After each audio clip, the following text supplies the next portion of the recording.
Selamat malam.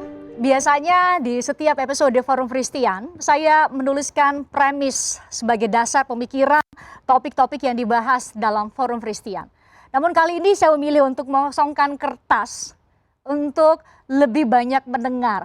Karena kita coba lihat, kita coba baca buku, kita coba cari sumber, kita coba bicara dengan banyak orang, ada banyak versi sejarah, ada banyak versi kebenaran.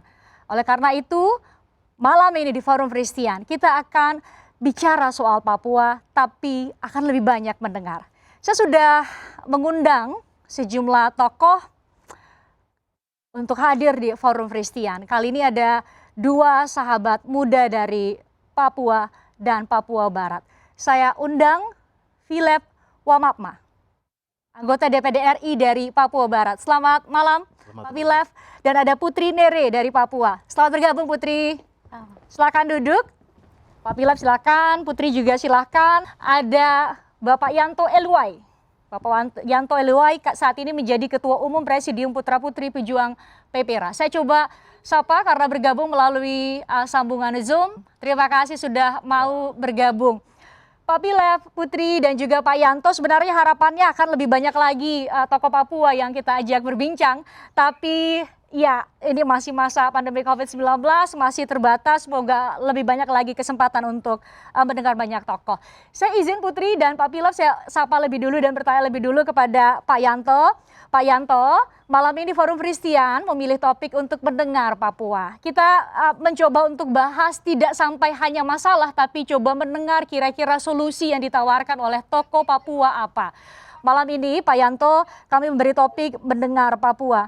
Pak Yanto, sebenarnya kalau kami yang berada di luar Papua, tentu pertanyaan yang paling mendasar apa masalah yang sebenarnya di Papua. Kalau Pak Yanto ditanya itu jawabannya apa? Saya lihat ada dua sisi yang perlu kita lihat secara terpisah menyangkut persoalan di Papua. Sisi pertama, sisi politik. 1025 tokoh-tokoh Papua yang mewakili 800 masyarakat Papua sudah memutuskan bahwa Papua menjadi bagian integral dari Republik Indonesia atau Negara Kesatuan Republik Indonesia. Hal ini belum diakui, ya, belum diakui. Sisi yang satunya dari sisi ekonomi. Masyarakat Papua merasa bahwa negara belum memperhatikan mereka, ya, masih miskin, masih susah, masih menderita dan lain sebagainya. Jadi dua sisi ini yang membuat eksistensi daripada gerakan-gerakan untuk memisahkan diri dari Negara Kesatuan Republik Indonesia ini masih terus berlangsung. Pak Yanto bilang ada perasaan yang muncul dan itu fakta. Perasaan tadi yang disebutkan oleh Pak Yanto, perasaan masih belum diperlakukan secara adil. Kita garis bawahi kata perasaan itu.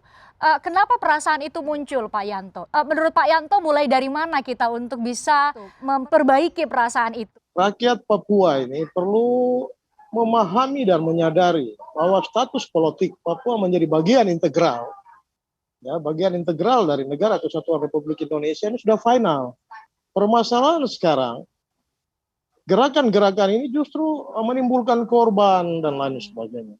Sudah hampir ribuan rakyat Papua karena belum mengakui status politik Papua dalam NKRI, akhirnya melakukan gerakan-gerakan. Ada KKB sekarang sudah dicap lagi sebagai teroris, ya. Ini semua persoalannya karena tidak mengakui status politik Papua menjadi bagian dalam Negara Kesatuan Republik Indonesia. OPM saat ini atau KKB saat ini ya perlu kita cermati secara baik juga, ya. Banyak kepentingan di situ juga. Apa motif politiknya begitu ya? Tadi Pak Yanto menggarisbawahi soal perasaan. Ada perasaan karena belum jelas atau begitu kabur soal sejarah, masih ada kelompok yang belum menerima dan kemudian sayang sekali kalau soal data-data apakah kemudian sudah dilakukan pembangunan secara proporsional di sana kita akan bicara di segmen berikutnya. Tapi tadi saya menggarisbawahi soal pernyataan Pak Yanto soal perasaan tadi Pak Philip dan Putri. Kalau saya kasih pertanyaan yang sama seperti tadi kepada Pak Yanto bahwa sebenarnya ada masalah apa di Papua sehingga kami dari luar Papua berharap saudara-saudara saudara kami hidup damai, sama-sama bisa hidup sejahtera. Masih ada terus berita-berita mengenai kekerasan di sana. Itu yang coba kami ingin tahu. Pak Pila bisa cerita. Sebenarnya persoalan ini kan persoalan sejak integrasi. Kelompok yang pro dan kontra itu sampai dengan saat ini kan masih eksis masing-masing. Nah, tujuan bernegara kita kan adalah negara ini memberikan jaminan kehidupan kepada semua warga negara Indonesia, adil dan makmur. Dan tujuan integrasi Papua ke dalam Indonesia tentu sesuai dengan tujuan konstitusi kita bahwa negara memberikan jaminan kesejahteraan umum, cerdaskan kehidupan bangsa, dan melaksanakan ketertiban dunia. Ini sebenarnya tujuan bernegara. Timbul pertanyaan, apakah tujuan bernegara telah tercapai di Papua? Menurut Pak Philip, apa yang harus dilakukan? Saat ini selain pendekatan pembangunan, yang pertama adalah pendekatan kultural. Pemerintah harus tahu bahwa Papua dengan kultur yang berbeda. Sehingga berbicara Papua, pemerintah harus memahami tentang kultur Papua. Pendekatan kultural itu sangat penting. Papua itu lebih percaya kepada tokoh adatnya. Karena dia adalah figur ketokohan yang mampu membawa, menjaga, dan melindungi masyarakatnya dari ancaman dalam maupun luar. Yang kedua, membuka ruang dialog yang komprehensif antara Papua dan Jakarta. Itu harus dibuka. Anda menggarisbawahi soal kata komprehensif ya? Harus dibuka. Kenapa? Karena tidak ada persoalan yang tidak dapat diselesaikan dengan dialog itu. Bangun ruang dialog itu secara terbuka dengan semua kelompok yang beda paham itu. Sehingga apapun keputusannya adalah keputusan musyawarah dan mufakat. Oke, saya beralih ke Putri. Putri ini dari tokoh muda inspiratif, betul ya? Dari tokoh muda inspiratif, concern kalau Putri sendiri concern untuk bidang seni budaya. Seni budaya. Ya. Jadi saya akan tanya soal spesifik. Apa sih sebenarnya masalah seni budaya? Tampaknya kalau saya melihat bagaimana orang Papua menari, pakaian saat ini yang digunakan oleh Putri bagus sekali, Pak Pila bagus sekali. Apa masalahnya? Apa yang perlu untuk dikembangkan dari perspektif seni budaya di Papua? Oke, kalau bicara saya merupakan seniman Papua. Saya pelaku seni budaya. Saya juga sudah menekuni dunia ini lama begitu. Tapi memang masalahnya adalah kita tidak diakui, tidak diberikan kesempatan. Bisa dibilang seperti itu.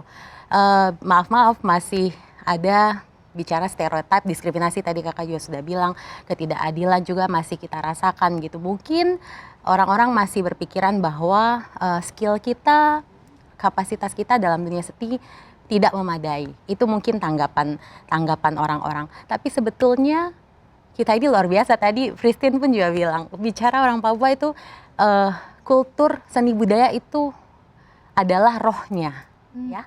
Olahraga itu juga rohnya. Banyak sekali pemain-pemain bola terutama ya. Juara Olimpiade dunia soal ilmu pengetahuan banyak sekali dari Papua, ilmu fisika ya? Ya betul, pendidikan ya, tapi memang seni budaya olahraga itu adalah jiwanya orang Papua. Sebenarnya ya? Sebetulnya, jadi memang mungkin kalau ingin melakukan pendekatan tidak hanya politik, tapi sebenarnya juga melalui seni budaya dan olahraga itu bisa dilakukan begitu loh. Putri. Misalnya mungkin kita bisa bikin selain dialog, nanti ada juga konser ya kan, musik-musik Papua, tarian Papua, why not? Kita harus menunjukkan gitu loh. Kalau budaya Papua tuh unik, sangat banyak, beragam dari ujung Merauke sampai ke Papua Barat sampai Papua itu banyak sekali ya. Kakak Philip, kakak dari Papua Barat, saya Papua. Itu beraneka ragam, beda-beda setiap daerah. Jadi kenapa tidak di-expose begitu?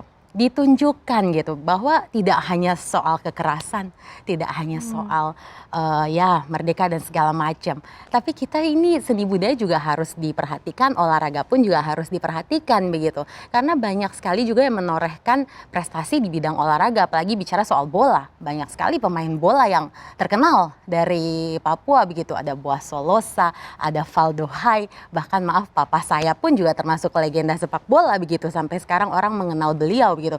Jadi kenapa tidak berpikir membangun Papua dari segi itu? Tidak hanya dari segi politik dan akhirnya jadi ribut tidak tahu nanti jalan ujung apa, jalan ketemu bagaimana, begitu sih Christine. Menarik. Coba sudut pandang lain, coba pendekatan lain. Karena betul, tidak hanya kemudian ada ada kelompok kriminal bersenjata yang saat ini disebut oleh pemerintah sebagai teroris, tapi juga ada hal lain yang begitu indah di Papua, termasuk alamnya Putri dan juga Kakak Philip. Saya izin panggil Kakak. Siap. Boleh? Oke. Kita jeda dulu. Saya mau ngobrol banyak soal kesempatan yang diberikan kepada tokoh-tokoh muda Papua, kepada orang-orang Papua dengan banyak potensi yang begitu besar. Kita bahas usai jeda di Forum Christian, saudara.